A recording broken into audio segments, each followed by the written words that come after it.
j'espère que vous allez bien. Aujourd'hui je vous retrouve pour une vidéo tag couture. Donc c'est une vidéo dans laquelle je vais répondre à un certain nombre de questions au sujet de la couture et de mon rapport avec la couture. Quand je vais poster cette vidéo, ça fera 1 an que j'ai ouvert ma chaîne YouTube et du coup je me disais que c'était la bonne occasion de faire une vidéo un petit peu spéciale dans laquelle vous apprendrez un peu plus à me connaître. Allez, c'est parti pour les questions. Alors, la couture, pourquoi et comment as-tu commencé? Alors, je vais essayer de pas faire trop longtemps sur cette question. J'ai commencé la couture, alors en fait j'ai commencé la couture officiellement il y a 2 ans, vraiment pour de vrai. Mais en fait ça date de il y a 2009 déjà. Je suis partie dans le cadre de mon parcours universitaire, je suis partie à Milan. À l'université de Milan, donc pour ceux qui ne sachent pas, en fait je suis architecte, donc j'ai fait des études d'architecture et en fait là-bas j'ai eu l'occasion de prendre des cours de mode. Voilà, donc moi j'ai toujours été plus ou moins attirée par la mode et c'est vrai que à la fin du lycée, quand on nous a demandé de choisir un peu vers ce quoi on voulait, l'architecture me semblait quelque chose de plus classique que la mode et surtout à cette époque-là du lycée je savais pas du tout, je n'ai pas du tout approché la couture. Et donc voilà, j'ai fait un semestre, j'ai suivi pendant un semestre un cours de mode dans lequel il fallait donc dessiner une collection, ce genre de choses. Ça m'a pas transcendée, c'était intéressant mais c'était pas non plus une expérience extraordinaire. Mais en fait je me suis retrouvée dans cet univers où il y avait des salles avec des machines à coudre, des mannequins. Et en fait quand je suis rentrée de cette année, je me posais beaucoup de questions. C'était juste avant que je passe mon diplôme, donc 1 an avant que je passe mon diplôme d'architecture. Je me posais beaucoup de questions. C'était pas une période de ma vie très joyeuse ou ce genre de choses. Et du coup, je me suis dit, tiens, je vais m'essayer à la couture. Et j'ai ma tante qui est donc couturière professionnelle, je l'ai appelée, je lui ai demandé si elle pouvait pas m'apprendre les bases un peu de la couture. Et donc elle a accepté, j'ai passé 3 jours dans son atelier. Et cet été-là, en fait, j'ai beaucoup cousu, j'ai fait plein de trucs, j'ai acheté une machine, j'ai acheté un mannequin. Vraiment, j'étais à fond. Et puis l'école d'architecture a repris, c'était ma dernière année, il y avait énormément de travail, enfin vraiment c'était, puis moralement j'étais en dessous de tout. Et du coup j'ai laissé tomber un petit peu progressivement la couture, mais j'avais toujours ça dans la tête, tellement que en fait à la fin juste après mon diplôme, je me suis inscrite à un CAP couture. Et en fait ce qu'il faut savoir c'est que finalement les CAP couture pour entrer dans des écoles, enfin à Lyon c'était le cas, il fallait passer un examen, un entretien, enfin vraiment c'était sélectionné, c'était une vraie sélection et j'ai passé la sélection et j'ai été acceptée dans cette école. Le problème de ça c'est qu'à côté de ça je venais de finir mon diplôme d'archi, je venais d'avoir un stage en architecture qui s'était super bien passé et je commençais un peu à me réconcilier avec l'idée d'être architecte.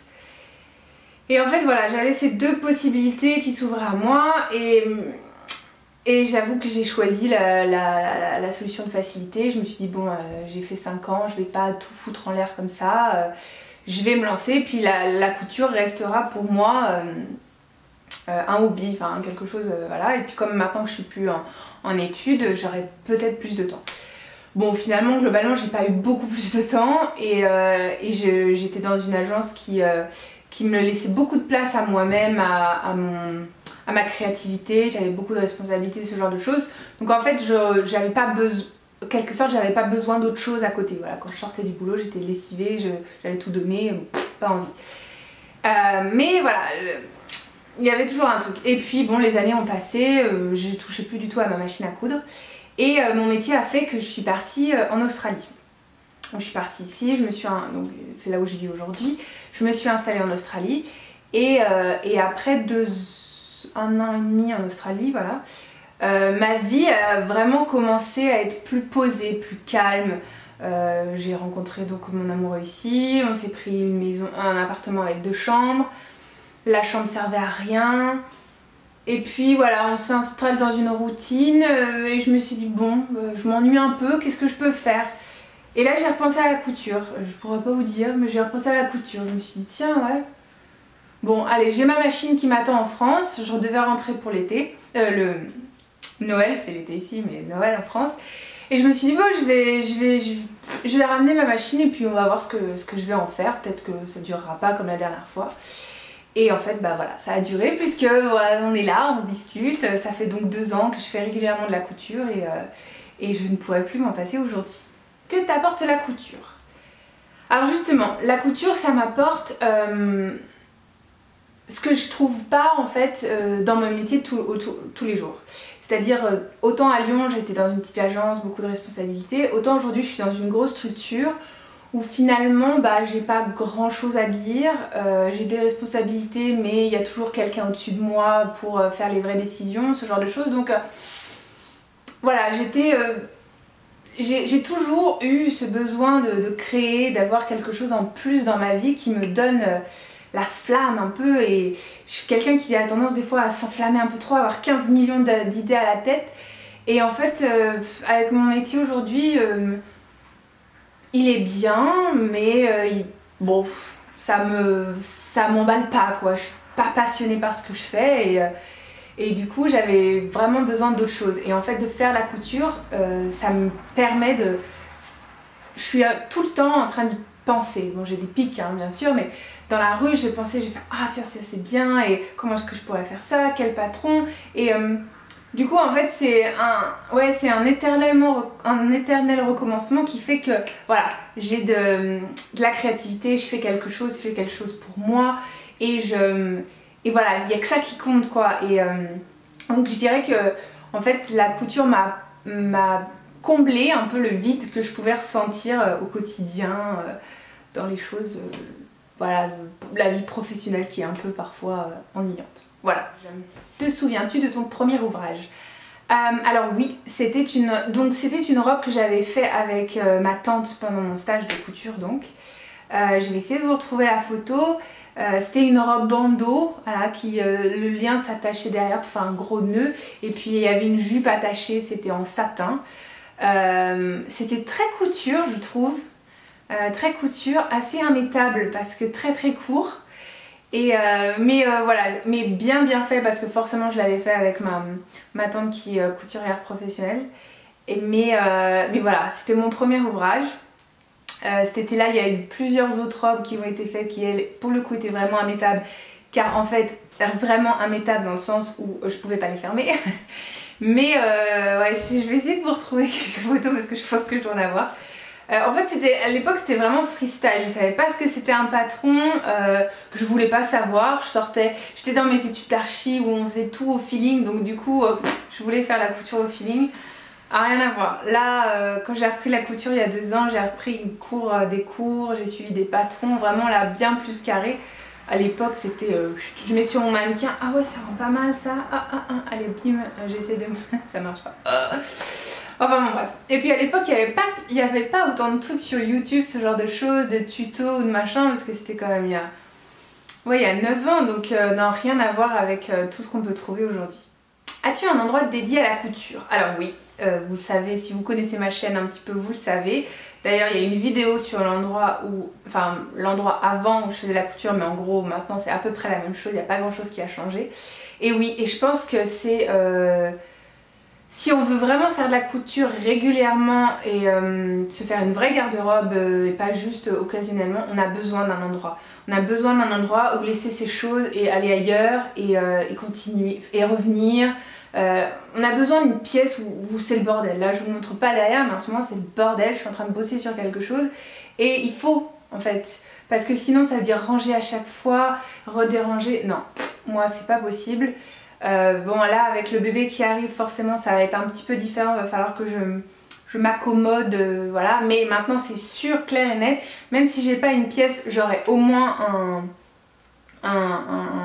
une table dans mon salon où je mettrai un rideau pour cacher quand je m'en sers pas, enfin quelque chose qui fait que je pourrais faire la couture. Si à un moment donné j'ai 5 minutes pour faire la couture, j'ai envie de faire la couture, il faut que je puisse le faire.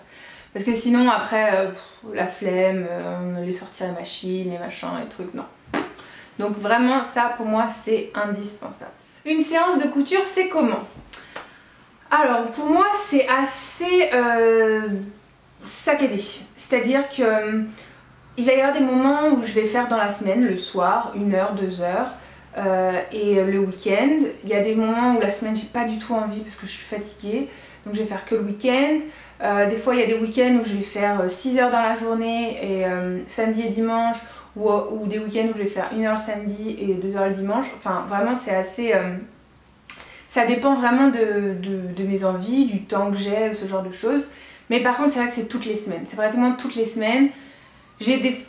Quand il se passe des choses dans ma vie comme en octobre, voilà, c'était un peu... j'ai arrêté la couture pendant peut-être 1 mois et demi, 2 mois. Mais sinon c'est assez quotidien. J'aime bien en fait avoir des séances de couture entrecoupées. C'est-à-dire qu'un lundi je vais faire un patron. Je vais juste découper mon patron, papier. 2 jours après ou le lendemain je vais couper le tissu. Ensuite je vais commencer à le coudre. Et le samedi par exemple je vais prendre 2 heures, je vais coudre et puis je vais arrêter. Je fais rarement au-delà de 2 heures parce que ça me fatigue. Pas dans le sens, c'est vraiment, enfin ça fatigue dans le sens où ça te prend du temps, tu es concentré sur ce que tu fais. Et moi au bout de 2 heures j'en ai marre quoi. J'adore ce que je fais mais au bout de 2 heures j'ai envie de faire autre chose. Donc je fais autre chose, je regarde un épisode de série, je vais faire autre chose complètement, je vais promener mon chien, voilà. Et après je vais revenir. Je vais revenir peut-être encore 2 heures. Et donc j'aurais fait une pause d'1 heure ou de 2 heures. Ou même j'aurais fait une pause d'une journée. Voilà, mais vraiment je vais entrecouper. Et d'ailleurs il y a des patrons qui sont vachement bien. Souvent les sew along qu'on trouve sur internet, ils vous font par partie en fait. Et limite ils vous font jour 1. Bah, aujourd'hui vous allez faire les poches et les pinces poitrine. Là c'est ce que je fais sur l'Alder shirt, dress. Et du coup en fait voilà, je vais suivre un de leurs cours, leur sew along. Et puis quand j'aurai fini ça, bah j'arrête. Et on y retournera demain ou on y retournera l'après-midi si c'est matin. Enfin vous voyez ce genre de choses. Moi c'est vraiment... c'est comme ça que je trouve mon rythme et que j'avance plus vite. Parce que dans mes séances de couture, d'ailleurs c'est le seul moment de ma vie où j'ai ni besoin de musique, ni besoin de télé. Je me retrouve juste seule face à moi-même et à ma machine et c'est parfait. Mais voilà, au bout de 2 heures par contre j'ai la tête qui explose et j'arrête parce que je suis plus concentrée, parce que je vais faire des trucs, je vais louper ce que je suis en train de faire, j'aurai moins de précision, ce genre de choses. Donc je vais faire un peu plus attention et je vais arrêter. Que pense ton entourage de la couture, de ma passion? Alors, bah écoutez, mon entourage est très content, je crois. Ils s'intéressent beaucoup, mes parents ils m'aident énormément, dans le sens où ils vont m'envoyer des magazines. Si je repère un magazine, je vais dire à mon père, ah, faut que tu me l'envoies et tout, parce que forcément ici on les reçoit pas. Là, la maison Victor, j'ai fait la chasse parce que soi-disant ils sont en Australie, mais que dalle, je trouve pas. Donc du coup voilà, ils vont m'aider, ils s'intéressent à ce que je fais, ils regardent mes vidéos, voilà, mon blog, ce genre de choses. Ma belle famille aussi, enfin voilà, c'est très... ils me posent toujours alors qu'est-ce que tu es en train de faire en ce moment et tout, donc c'est assez intéressant. Mes copines, bon, bizarrement, j'ai des amies qui s'intéressent beaucoup parce qu'elles aussi coudent et elles se sont mis aussi un petit peu à la couture parce qu'elles ont... Enfin je crois que je les ai un petit peu influencées, donc ça c'est pas mal. Et après mon amoureux il est pas... non, il est content pour moi, voilà. Il s'intéresse un petit peu à ce que je fais, il va me conseiller. Il m'a conseillé sur des tissus des fois, ce genre de choses, donc c'est pas mal. Il va avoir un œil très critique aussi, alors du coup des fois c'est pas toujours évident. Mais s'il aime pas il va me le dire. Il va pas mâcher ses mots et du coup des fois je préférais qu'il se taise.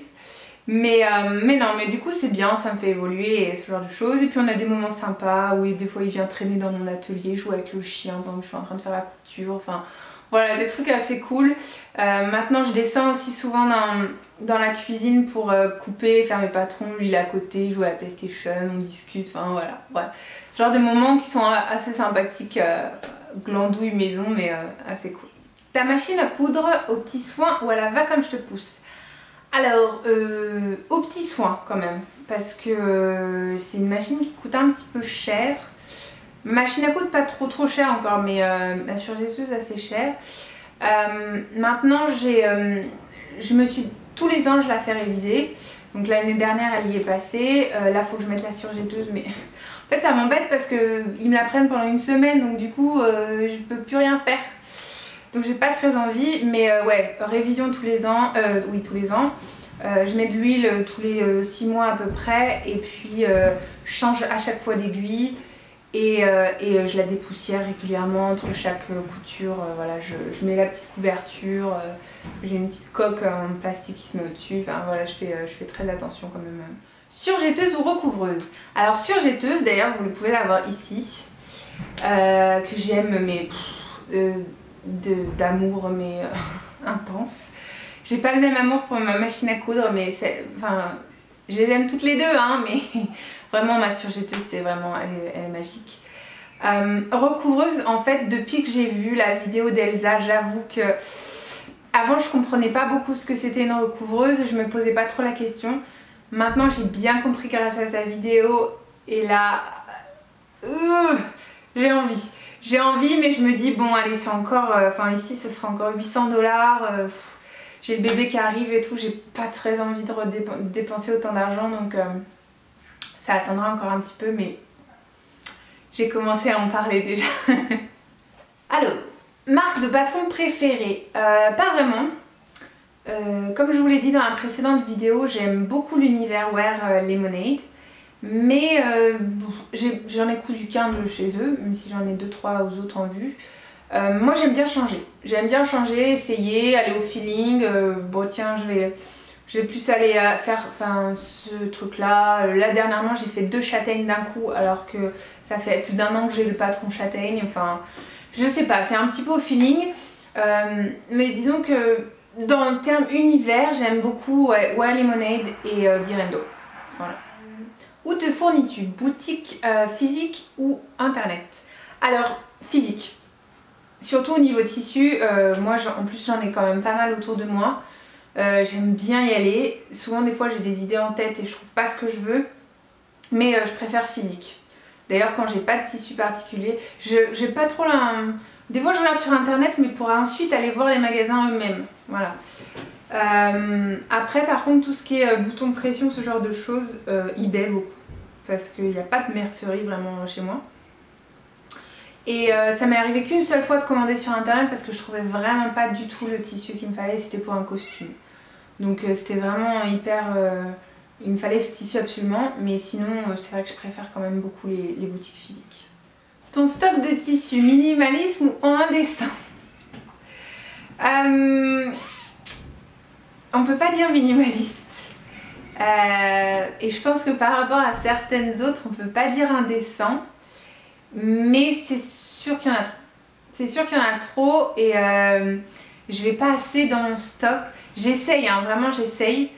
Mais par exemple, je vous ai fait un haul sur les tissus de créateurs que j'avais trouvés à Nantes. Je les ai pas touchés depuis, donc ça fait 6 mois que je les ai. Je les ai pas touchés parce que aussi en plus 2 mois après j'ai appris que j'étais enceinte et il est hors de question que je taille dans mes tissus Dior pour une robe que je vais mettre 6 mois. Hein, on est d'accord là-dessus. Mais ouais, enfin il faudrait vraiment que je tape dans mon stock. Il y a 3 tissus que je commence quand même à utiliser. Par exemple celui-ci pour faire le plantain, c'est un tissu que j'avais acheté en France, à Benitex d'ailleurs. Donc j'essaie quand même... Voilà, quand j'ai un projet, j'essaye de réfléchir avant de me dire non, non, mais si j'ai un tissu en tête et je sais que je l'ai pas dans mon stock, je ne peux pas me dire non, prends pas ça, va faire autre chose. Non, c'est mort. Bah, il faut que je trouve mon tissu. Donc je dirais entre les deux. Livre et patron. Donc pareil, même question, indécent ou minimaliste. Je les regarde derrière là. Non, je dirais ça, c'est pas indécent.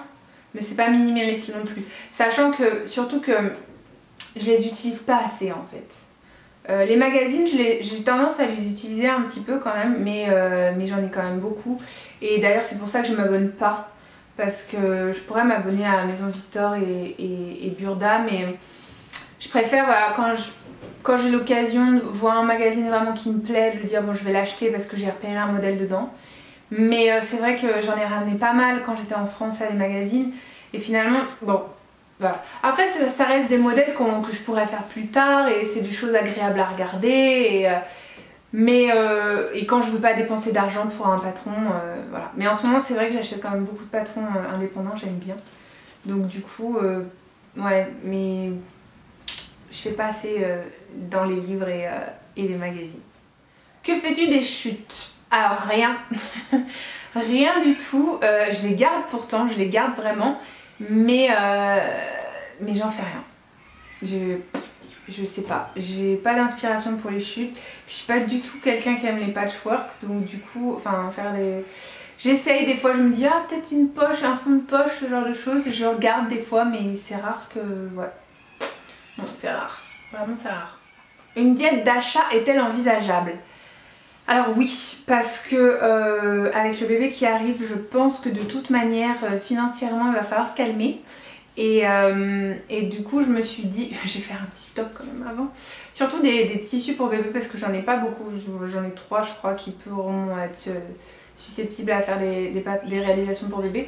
Mais ouais, après je pense pendant les 6 prochains mois, à partir du mois de juin, pendant les 6 prochains mois, avant que je me remette à travailler en tout cas, ouais ça serait bien de couper un peu et ça me permettrait justement d'utiliser mes tissus, de me forcer un petit peu, donc ce serait pas plus mal. Alors, bonne ou mauvaise élève au repassage? Alors très très bonne élève je pense, enfin j'essaye, parce que vraiment je sais que le repassage ça fait des merveilles. D'ailleurs j'ai acheté un super fer à repasser pour ça, une centrale vapeur qui est superbe, une Philips Perfect Care Aqua. Et d'ailleurs il faudrait que je change ma table parce que par contre ma table à repasser je la trouve trop basse, il faudrait la remonter un peu. Mais ouais très bonne parce que pour moi le repassage c'est tout quoi. Dans la couture c'est vraiment ça fait tout. Une finition si elle n'est pas bien repassée c'est jamais aussi bien. Donc vraiment bonne élève là-dessus. Au bâti pas du tout. Pas du tout au bâti, non, très mauvaise élève et malheureusement ça m'a fait défaut sur la chemise Alder que je suis en train de faire. Sur l'empiècement dos je l'ai pas bâti et en fait c'est il y a 2 épaisseurs en fait plus une qui va en bas et du coup en fait elles ont bougé pendant la couture et là maintenant je suis en train de galérer au niveau des épaules, enfin c'est un massacre. Je suis pas fière de moi là vraiment, j'ai fait de la... ah merde. Donc non, mauvaise élève et je crois que je devrais réfléchir avant un peu plus parfois. Là j'avais pris un peu trop la confiance à mon avis ces derniers mois et je me suis bien plantée sur cette chemise. Bonne élève ou mauvaise élève à la couture à la main? Alors au mieux j'évite en fait la couture à la main. Ça m'est arrivé qu'une seule fois sur la robe...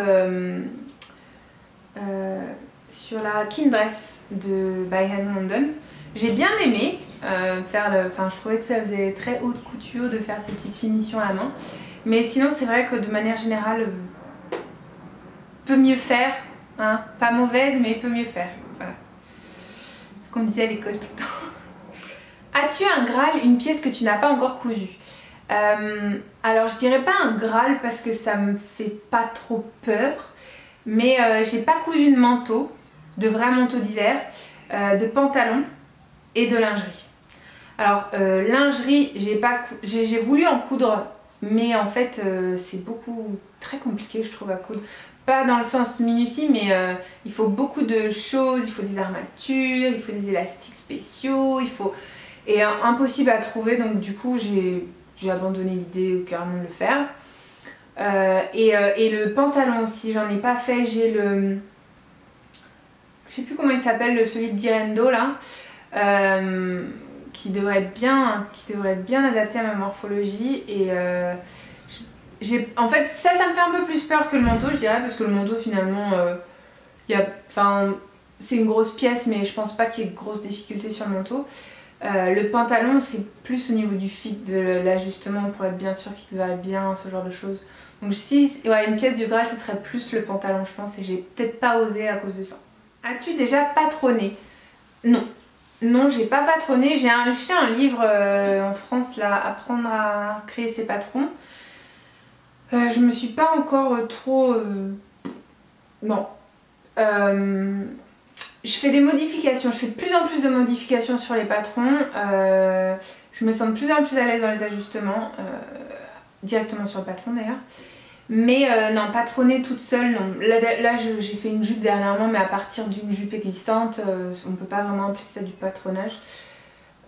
Je pense que je suis encore trop jeune dans la couture, trop débutante pour vraiment me mettre là-dedans. Quel est l'ouvrage dont tu es le plus fière? Alors je l'ai là, c'est un Teddy. Donc c'est mon Teddy d'amour que j'aime, LB pour Luxe Bonheur, si vous me suivez sur les réseaux sociaux, c'est le pseudo que j'utilise. Et avec Bonheur 87 dans le dos. Et en fait cette veste, je vais vous mettre des photos qui étaient sur mon blog, cette veste est pleine de défauts.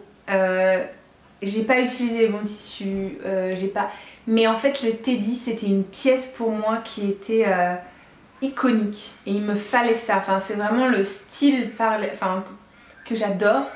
Et un peu old school américain et tout, enfin vraiment, et j'adore la porter. Je sais qu'elle est pleine de fausses notes, mais voilà, je la porte vraiment, c'est vraiment la pièce que je porte avec fierté. En plus elle a des super couleurs, bon les mêmes couleurs que je porte aujourd'hui, mais vous voyez gris et bordeaux, et du coup je la mets juste avec un jean noir, un t-shirt noir, et je mets ma veste et je me mets des petites baskets et tout. Je me sens trop, je sais pas, bon, peut-être que les gens me voient et disent voilà, mais moi j'ai l'impression de trop stylée, je l'aime trop, et malheureusement elle peluche tellement je l'ai mis. C'est vraiment pas du bon tissu que j'ai utilisé, mais je l'adore. Vraiment, c'est la deuxième pièce que j'ai fait quand j'ai recommencé la couture. Je l'ai faite avec une prof de couture, mais je l'ai finie toute seule. Et non, vraiment c'est ma pièce d'amour. Alors, ton pire boulet et ton ratage. Alors bah... C'est marrant parce que j'ai cousu le Teddy et juste après j'ai cousu autre chose que j'ai complètement loupé, qui est ce petit top que vous avez aussi vu sur mon blog. Comme ça on pourrait dire bah non c'est pas un ratage, mais en fait si, elle est super mal faite, elle tombe très mal, les emmanchures sont faites un peu à l'arrache, enfin vraiment, ce qui est très bizarre c'est que je sais qu'elle est hyper ratée mais je la mets quand même. Et je la mets qu'avec une veste un peu costard noir pour le boulot. Parce que j'adore ce tissu. Vraiment, je le trouve trop beau. Et en fait, je le mets juste comme ça. Et avec ma veste, enfin du coup ça passe, on voit pas que c'est pas très bien fait, ce genre de choses. Et en fait, grosse déception parce que j'ai passé énormément de temps sur cette pièce. Et en fait, elle me va pas du tout. C'est très mal fait, enfin bon bref. La grosse merde, mais je la mets quand même. Et en fait ce qui est marrant c'est que j'ai retrouvé 2 ans après, j'ai retrouvé exactement le même tissu, en plus à 2 $ le mètre, donc autant dire je me suis fait plaisir. Du coup je vais pouvoir la remplacer en fait, parce que je vais pouvoir faire autre chose avec le même tissu, et ça je vais pouvoir la mettre un peu aux oubliettes et pouvoir passer à autre chose. Quelle est la pièce que tu couds le plus? Alors je dirais que c'est les robes. Je dirais que c'est les robes parce que dès que j'ai une occasion en fait de coudre une robe voilà, pour Noël ou pour ce genre de choses, je vais coudre une robe. Donc du coup c'est la chose que j'ai plus cousue en 2 ans, mais c'est pas forcément ce que je vais mettre le plus. Voilà, même si ces derniers temps, bah, comme je suis enceinte, je mets plus de robes parce que c'est plus agréable à porter que des pantalons. Mais ouais, les robes, définitivement les robes. Couds-tu pour toi ou pour les autres? Pour moi. Pour moi parce que il y a eu 2 autres personnes pour lesquelles j'ai cousu, et en fait il y en a une qui m'a énormément déçue, enfin vraiment ça, je trouvais que c'était presque irrespectueux, et parce que, enfin aucune reconnaissance, bref limite un merci. Et l'autre personne c'est mon amoureux.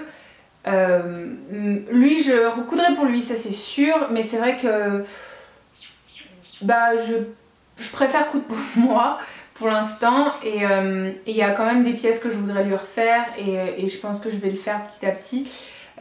Et pour mon bébé évidemment je pense que je vais d'ailleurs commencer à réfléchir à ce que j'ai envie de coudre, mais c'est vrai de manière générale c'est essentiellement pour moi, parce que je trouve ça parfois décevant de coudre pour les autres, même si, enfin aujourd'hui en fait les gens, je pense que les gens ont un rapport aux vêtements qui est extrêmement faussé.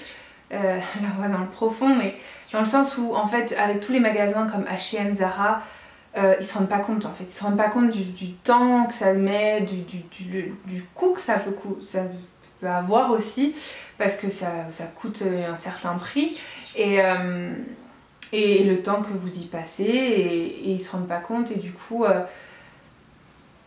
enfin je sais pas, après est-ce que c'est moi qui demande trop, voilà, mais j'aime pas trop coudre pour les autres, donc je pense que je coudrais essentiellement pour moi et pour les gens très très proches de moi, voilà. Qui eux en fait, parce que moi mon amoureux il le voit, voilà, il voit combien de temps je passe sur son truc, les essayages que je vais faire, ce genre de choses, et il le sait, voilà, et il les porte, d'ailleurs le peu de pièces que je lui ai cousues il les porte avec fierté, voilà, et ça me fait plaisir.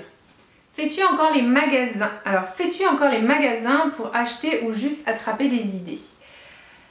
Alors je fais les magasins, oui, mais seulement pour les pièces que je ne coupe pas. Donc c'est-à-dire, comme j'ai dit, les pantalons, les manteaux et la lingerie. Sachant que les manteaux, je pense que cet hiver je vais m'en coudre. Donc ce sera... Et peut-être le pantalon si j'ose. Mais ouais, les pantalons et la lingerie, c'est sûr. Et la lingerie, je pense que je continuerai à acheter dans le commerce parce que c'est pas demain la veille que je m'y mettrai. Et sinon pour piquer les idées, absolument pas, parce que...